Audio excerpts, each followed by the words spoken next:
Bonjour, aujourd'hui je vous propose une vidéo qui va traiter de ce qu'est l'ego, ce qu'on appelle aussi parfois le mental, et également comment s'en affranchir. Alors, on verra successivement la différence entre ce qu'on appelle l'ego et le moi.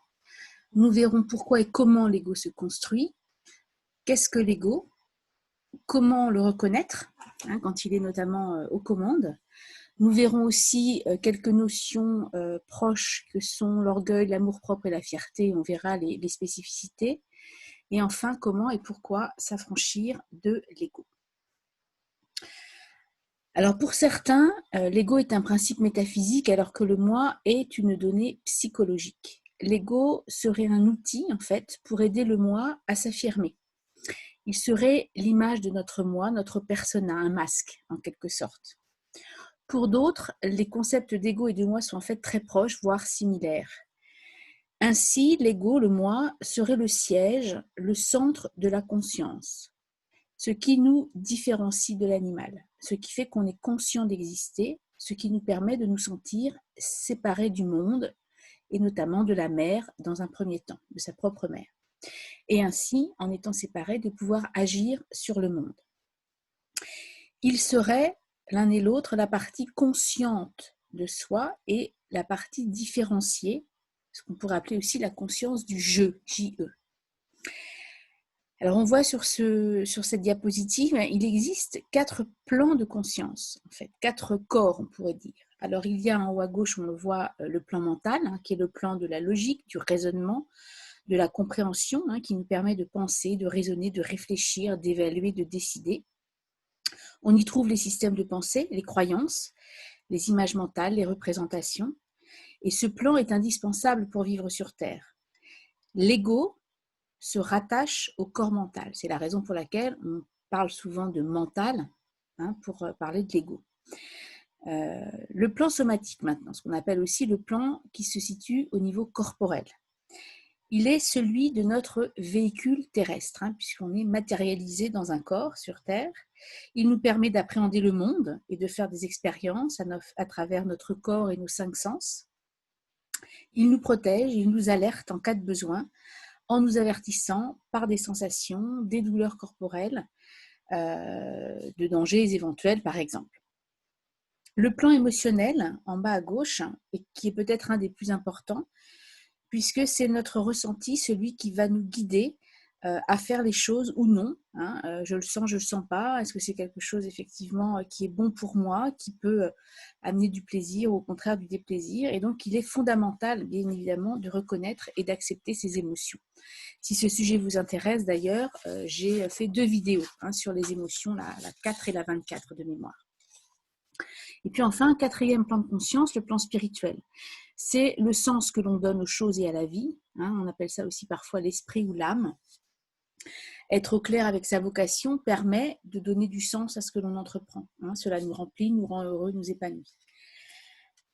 Donc on peut dire que l'ego est une infime partie de nous-mêmes finalement, importante mais insuffisante bien évidemment pour atteindre l'épanouissement. Les personnes heureuses en ont conscience et travaillent sur ces 4 plans de la nature humaine. Donc plus nous sommes dans l'ego, moins nous sommes libres et heureux, car nous réagissons en fonction de paramètres qui sont finalement limités et incomplets, plus que par une réelle présence à la totalité de nous-mêmes, c'est-à-dire à quelque chose qui recouvre finalement ces 4 plans de conscience. Alors qu'est-ce que ça signifie être dans l'ego? On dit souvent, celui-là il est dans l'ego. Alors pour répondre à cette question, moi je vous propose qu'on se lance dans une exploration peut-être un peu plus en profondeur de ce que c'est que l'ego, ou en tout cas, dans un premier temps, peut-être de comprendre comment ça se construit. Alors le petit homme est un être faible, vulnérable, dépendant de ses parents et de son environnement. Et au stade du nourrisson, en fait, son ego n'est pas encore formé. En grandissant, le jeune enfant va s'affirmer en s'opposant à ses parents. C'est la fameuse période du non, qui se situe entre 18 et 24 mois. Période qui va précéder celle de l'acquisition du je, qui se situe aux alentours de 3 ans et demi, 4 ans. Ce qui est intéressant parce que c'est finalement un premier signe d'affranchissement. C'est-à-dire que finalement, le non précède justement ce premier moment où je vais m'affranchir en m'affirmant et en disant je. Ces moments signent l'émergence donc de la conscience de soi. Le jeune enfant est porté par un élan vital qui l'amène à explorer son environnement.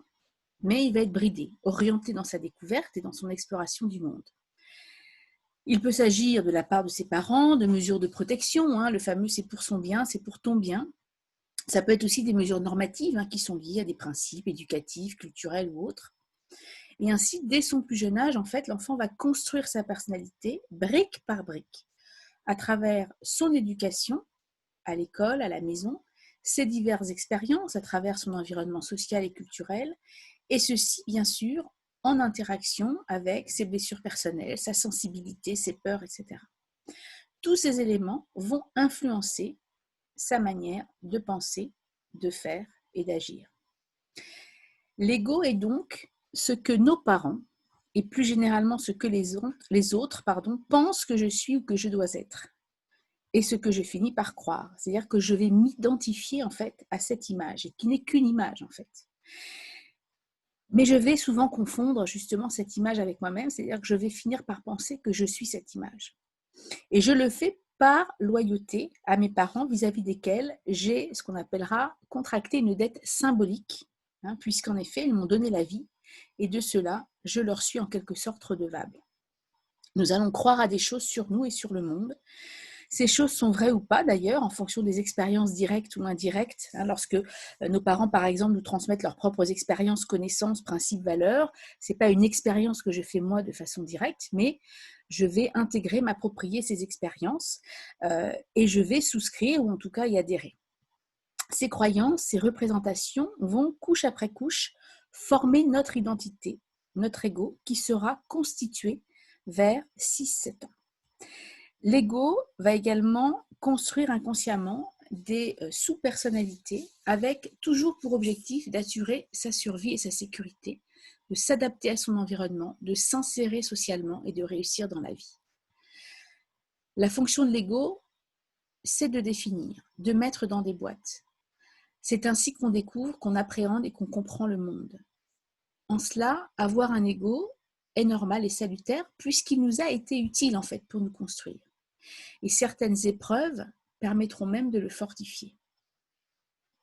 Cependant, le souci en fait vient du fait que l'ego contrôle nos pensées, nos émotions et qu'il va fonctionner comme un prisme déformant. Il y a vraiment cette idée de croyance en fait, c'est-à-dire qu'il est pétri de croyances irrationnelles qui ne sont pas ou rarement le reflet de la vie. Alors à ce sujet, si le thème des croyances vous intéresse, j'ai également réalisé 2 vidéos à ce sujet. L'ego est aussi une identité d'emprunt. On a vu, c'est une image, un masque social. C'est pas nous, en fait. C'est une partie de nous, certes, mais ce n'est pas la totalité de nous. Et puis, on s'identifie à cette image que l'on a construite année après année, strate après strate. On se prend pour lui, comme j'ai dit, on s'identifie et on a du mal à s'en défaire. C'est compliqué.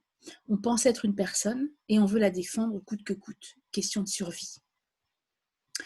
L'ego est le plus souvent à l'origine des conflits interpersonnels, de nos schémas répétitifs, de nos peurs, de nos résistances à une vie heureuse et épanouie. Et il engendre, malgré lui, de la souffrance. Donc, revenons, on l'a un petit peu dit, mais voilà, qu'est-ce que l'ego? Alors l'ego est une identité, ce pourquoi nous nous prenons, c'est une image, un personnage, un masque social auquel on s'identifie. On parle parfois de persona. Il n'est pas libre, puisqu'il est prisonnier de l'idée qu'il se fait de lui-même et de l'image de lui-même qu'il veut donner aux autres. L'ego est principalement inconscient, c'est un mode automatique presque indépendant, autonome, qui se substitue au véritable soi. Il se manifeste de manière spontanée et involontaire. L'ego est cette partie de nous qui sait ou croit savoir, qui juge, se juge, critique ou se critique, estime ce qui est possible et ce qui ne l'est pas. Il est cette partie où prévaut de bonnes et de mauvaises manières de faire. Cette partie qui culpabilise et fait culpabiliser. Cette partie qui a peur, est fermée, se défend, doute, souffre. L'ego a toujours une histoire à raconter, cette fameuse petite voix intérieure qui est là et nous taraude. Il a une opinion sur tout. Il se raconte des histoires aussi. il est constitué de pensées, de croyances, de représentations d'a priori. Plus l'ego a d'histoires à se raconter, plus il est fort, plus il est important. On parlera alors d'ego surdimensionné, ce qui signifie que la personne a ce qu'on va appeler en psychologie un moi envahissant. Alors, comment reconnaître quand l'ego est aux commandes? Alors, je dirais qu'il y a 3 signes majeurs. Le premier, c'est les sensations et les émotions désagréables qui nous traversent, comme la peur, l'anxiété, la tristesse, la colère, l'indifférence, la jalousie, le pessimisme. C'est aussi nos comportements. On a vu, l'ego est souvent à l'origine de conflits interpersonnels. Donc voilà, si je recherche le conflit, mais aussi si je recherche la compétition, lorsque je banalise certains événements, lorsque je me ferme à la nouveauté. On pourrait aussi parler, sans être trop dans une forme de religiosité, mais ce qu'on appelle les péchés capitaux, la gourmandise, la luxure, l'orgueil, la paresse, voilà, la vengeance, la convoitise, les élans suicidaires, la dépression, le sentiment que le temps s'étire à n'en plus finir, nous fait souffrir, l'ironie, l'arrogance, le fait d'être violent, agressif, le fait de juger, de se justifier, de se défendre, le fait d'avoir des attentes très fortes, d'attendre des résultats, d'être impatient, pressé, de vouloir rapidement combler ses besoins immédiats, d'être dans le contrôle, de vouloir avoir raison à tout prix, d'être insatisfait de ce que nous amène le présent, de se plaindre, de faire des projections, etc., etc. Tout ça sont des comportements dans lesquels on sait que l'ego est aux commandes. Ce qui va être intéressant parce que ça va nous permettre aussi de pouvoir le repérer. Et puis enfin, cette fameuse petite voix intérieure, vous savez, qui nous dit tu dois pas, il faut pas, tu aurais dû, tu ne dois pas, celle qui dit oui mais, voilà, toutes ces petites phrases en fait qui nous indiquent qu'à ce moment-là, l'ego a pris les commandes de notre vie. Alors maintenant, comment distinguer l'ego avec d'autres notions qui peuvent paraître assez proches comme l'orgueil, l'amour-propre et la fierté? Alors l'orgueil fait partie de l'ego, mais n'est pas l'ego. C'est une sous-personnalité qui se réveille sous l'effet d'une peur. Par exemple, on veut avoir raison, on veut soumettre son adversaire. L'orgueil découle de la peur de ne pas être aimé. Il est lié à un manque de confiance en soi et souvent les personnes orgueilleuses ont peur du rejet, qui fait partie d'une des 5 blessures de l'âme. Avoir un ego fort est différent d'être une personne orgueilleuse. Être doté d'un ego fort, c'est avoir de la volonté, s'affirmer, avoir confiance en soi, faire preuve d'autonomie et d'indépendance et avoir du leadership. L'amour-propre maintenant. L'amour-propre, c'est, selon Jean-Jacques Rousseau, l'amour de soi dans le regard des autres. En psychologie, l'amour-propre, en fait, c'est une appréciation subjective, généralement positive qu'une personne a d'elle-même. Et ça s'apparente à ce qu'on appelle l'estime de soi. On peut également différencier orgueil et fierté. La fierté, ça suppose des efforts, c'est vécu face à soi-même, alors que l'orgueil se vit plutôt face aux autres. La fierté, elle se fait en silence. L'orgueil se fait à grand bruit en général. La fierté suppose avoir confiance de faire les choses bien, alors que l'orgueil, c'est plutôt avoir confiance de faire les choses mieux que les autres. Donc il y a l'idée de comparaison ou de compétition qui est un petit peu différente. Alors, comment et pourquoi s'affranchir de l'ego? Alors déjà, pourquoi s'affranchir de l'ego? Alors, bien évidemment, on pourrait dire qu'il est difficile de se départir de l'ego parce qu'on a vu qu'il y a de nombreux freins qui vont se dresser sur notre chemin, la culpabilité, l'amour-propre, l'exemplarité, la honte, la peur du rejet, de l'abandon, la loyauté, le besoin de contrôle, le confort de l'habitude, bref, autant de petits cailloux qui vont faire que le chemin sera semé d'embûches. Pourtant, il est parfois salutaire de travailler à réduire cette omniprésence, voire cette omnipotence de l'ego. Alors pourquoi?